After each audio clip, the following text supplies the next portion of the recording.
Cityline. So, if you haven't been on social media, or you haven't been watching the news, or in Puyallup to see all of the beauty that's been going on, well, you're about to get an eyeful. I'm talking about the 2021 Daffodil Court, and with us right now is the newly crowned 2021 Queen Katie Rose. Katie Rose, congratulations and welcome to Cityline. Thank you so much, Amanda. I'm honored to be here. So happy to be here. It is great to have you here. And as I said, boy, that crown is barely warm on your head. Yes, ma'am. Still getting used to it. Love that. You brought with you this wonderful man who has the most amazing feel about him. I feel like I've known him for a long time and I would trust him with my life. We're talking about Ernie Ouellette. You are the president of the 2021 Daffodil Association. Ernie, welcome to Cityline. Thank you so much, Amanda. It's a privilege for me to be here, especially with Katie Rose. We're happy to be a part of this program today. Well, I'm glad you guys could all be here. So I have a couple of questions for you, Mr. Ernie, and then it has to be all about Katie, which I'm sure you're getting used to right now. That's quite all right. Yeah, so Ernie, the pandemic changed the way that everybody does business. How did it affect the Daffodil Festival this year? Well, let me tell you, it all started a year ago. We had our Princess Promenade where we tapped all of our princesses and made them official Daffodil princesses. And it was my privilege of being the president last year, too. And it was difficult when we made the announcement just 1 week from coronation that we were going to have to cancel everything, including the coronation. So right now, for 2020, I have 23 young ladies that are all my queens. They're all qualified, and I present them that way because they each one in their own way have done remarkable things. For 2021, we weren't sure how we were going to do everything, but we were able to do all of our princess selections via Zoom from the various high schools in the area, which was very successful. And we did that literally in 1 month's time. And, sometimes we did it 2 and 3 a night just to be able to get all 23 high schools into the program. And we were very impressed with the young ladies that were selected by the judges in the various schools. So, it seems like even though there wasn't a grand floral parade that went through the towns of Tacoma and Puyallup and Sumner and Ording, like in the years past, we live for those parades. We line up. We hope that one of the princesses looks at us, and because they're all so amazing. But this year, you got a little creative because we can't move around communities because of the pandemic. So, Ernie, what was it instead? What did you do? Well, instead, we did a virtual parade connected with the State Fair Spring Parade, Spring Fair, and we literally had floats stationed throughout the fairgrounds. We had other groups that are part of our parades, like the Old Cannery, National Guard.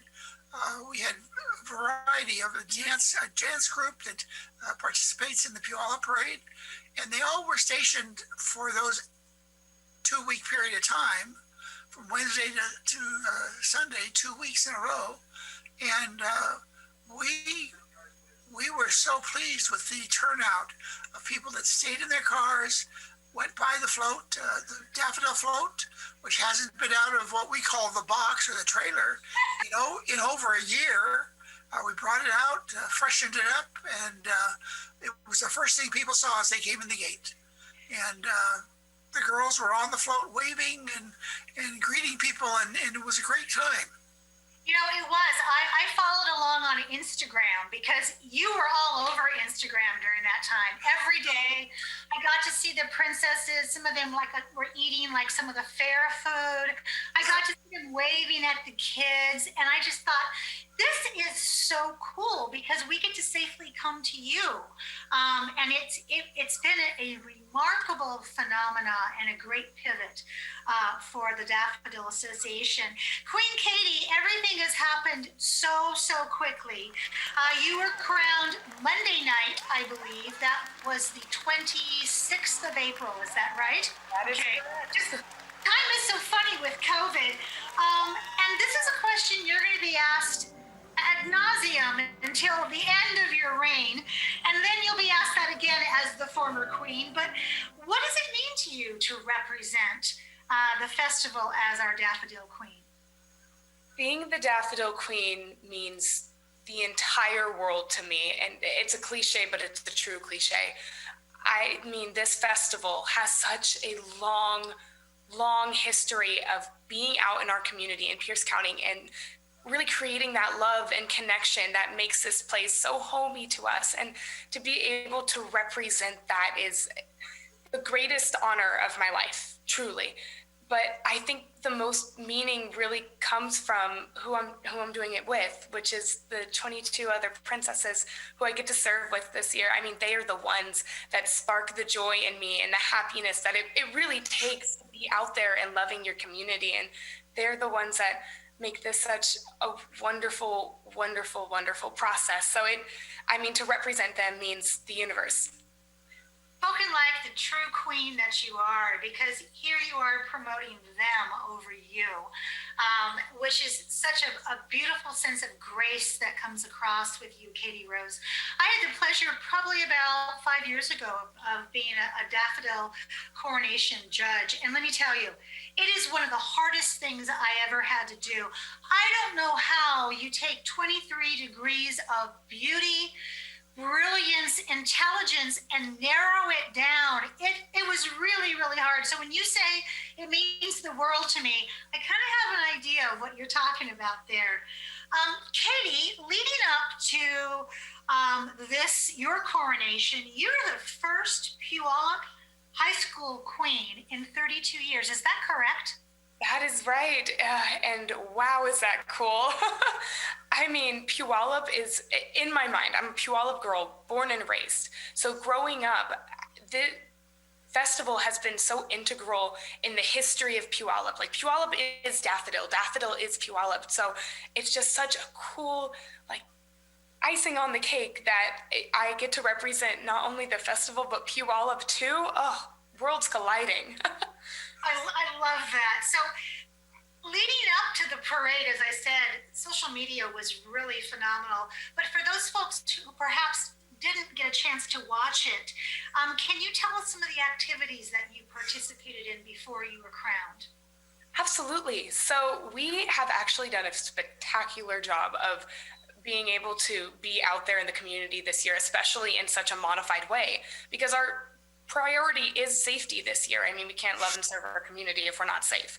So a lot of the things we have done have been virtual. We had a reading with the Tacoma Public Library, and we will continue to do that with the Pierce County Library Systems, where kids can log on and read a story with a princess. And that was a really cool experience because we actually got to be a little more interactive with them, got to teach them a song. We did a little craft. It was so cute.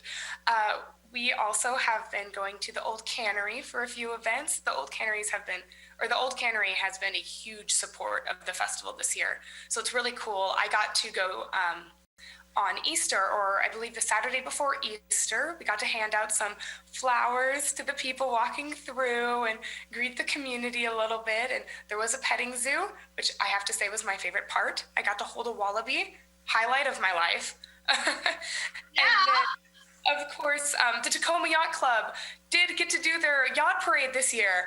What an experience.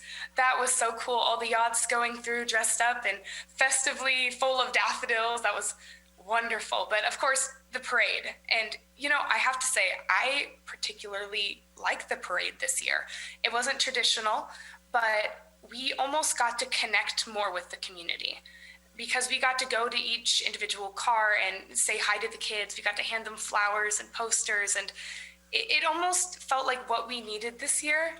While a normal parade would have been lovely, I mean, that individual connection that we were able to create, it what the community, I think, needed most.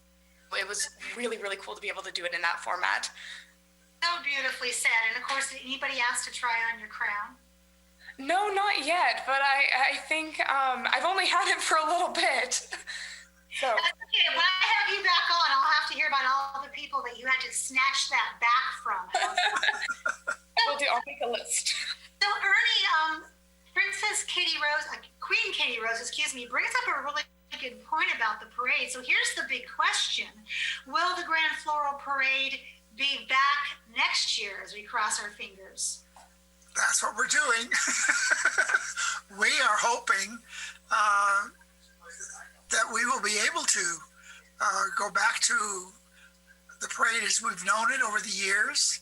I just want to put a shout out to some of our out-of-town festivals that brought their floats to the fairgrounds, Squim, Port Orchard. They were willing to bring their floats to the fairgrounds. McCleary, Eatonville brought in a beautiful display. Clover Park, even White River, they all were there supporting their communities. Eatonville and Ording, and even Puyallup High School brought their Viking boat silhouette to be a part of it, and it meant a lot. But you know, the communities out there who participate in our parades, they're in the same boat we are, having to cancel their parades. They only do one parade, but where we do 4 in one day, it's a big loss when you can't do it. But we're hoping to do it next year. Well, you know what? We're going to continue to cross our fingers and cross our toes and hope that science is listening. How's that? So speaking of that, Queen Katie, you've probably been asked this until you're blue in the face. What are your future plans? Well, my future plans. Big question. So I will be attending this fall the University of York, which is in York, England. And I'll be getting a degree in film and television production, which makes this experience super cool for me. I'm actually very excited to be a part of this. I'm like, oh, a set, I get to do this. Cool. Amanda, she's coming after your job.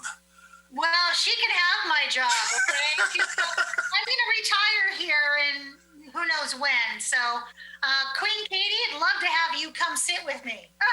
I would love, I mean, no complaints or arguments here with that. Absolutely not.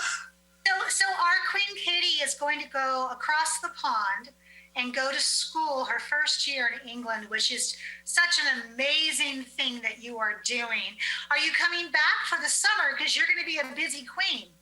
Yes, ma'am. I will be back for our spring breaks, our winter breaks, hopefully. That's fingers crossed for the winter break. Can't really tell with the schedule this year, and the pandemic does play a role in that as well. But summers and spring, absolutely time to come back and put on the crown. I love that. Katie, my last question for you is, who would you like to thank?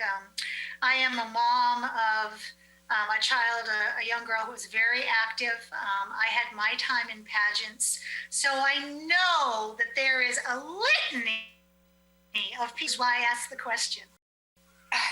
And thank you. First of all, thank you for asking that question, because I'm loving the opportunity to give at least a small part of this list, because it's longer than my arm. But first, I'd want to thank Lisa Ballard, who was my Daffodil mentor at Puyallup High School. She's the one who coached me and taught me, how to hold myself with poise and grace.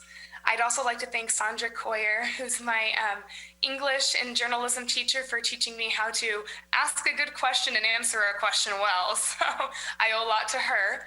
I would also like to thank my friends and my fellow Vikings at Puyallup High School. Life wouldn't be a joy every day without them. Of course, as I mentioned earlier, my 22 sisters from all across Pierce County.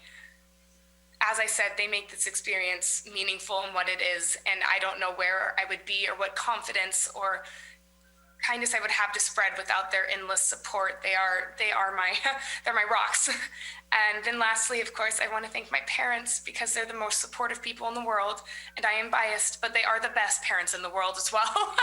My mom is my inspiration. She is strength embodied, and I hope I can make her and the rest of the people I listed today proud through this journey. Well, if it's based upon this last 13 minutes, they are beaming with pride. Because Katie Rose, I think that you are destined to wear this crown. I think it's lovely that you're going to be in the land of royalty for your first year at college. And you may have to bring that crown with you because they're kind of partial to that over there, okay? But also just want to say thank you so much, Queen Katie Rose, for your time today. Ernie, thank you so much for what you have done and your team of keeping these beautiful women safe, keeping them engaged, and providing opportunities for them to do what they do best, and that's give back to the community. So thank you, Ernie, also so very much. Well, thank you so much, Amanda, for having both of us. We appreciate this opportunity to share a little more about Daffodil to the community. And TV 12 is very special to us because we miss going to the Proctor District for the Junior Parade, which TV 12 always covers every year. And it's very special, and we appreciate you as well. Well, thank you so much. And on behalf of TV 12, we're going to cross our fingers and hope that we're at that Junior Daffodil Parade next year. Well, that wraps up another great segment of Cityline. It is always a pleasure and a privilege to be in your home. We've given you some really wonderful things to think about in this past hour, so please take advantage of those virtually and safely as you can. And of course, please continue to wear your mask, continue to socially distance, keep your private gatherings small, and above all, please get a vaccine. And when you come back after doing all of that, I'll be waiting for you right here at Cityline. Take care.